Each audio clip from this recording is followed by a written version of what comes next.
जय भोलेनाथ मित्रांनो, तर आज आपण जाणून घेणार आहात सोमेश्वर मंदिर पिंपरी दुमाला पुणे याबद्दल। हे मंदिर पुणे नगर रस्त्यावरील रांजणगाव गणपती येथून 6 किलोमीटर अंतरावर पिंपरी दुमाला या गावात आहे।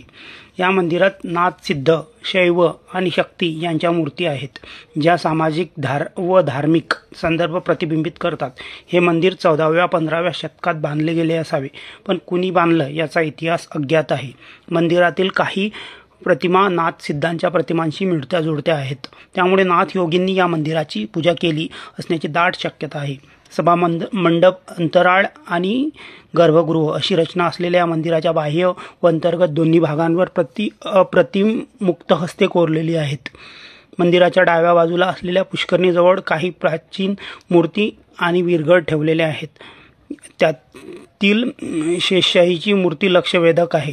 शेषावर पहुडलेले विष्णू आणि त्याचे पाय चुरणारी लक्ष्मी अशा या शिल्पांच्या माथ्यावरही दशावताराचा पट कोरलेला आहे। अलीकडेच या मंदिराचा जीर्णोद्धार करण्यात आला आहे। या मंदिराचं छत आणि कळस पूर्ण कोसळला होता, त्याचं नवीन बांधकाम करून मंदिराची रंगरंगोटी पण केली आहे।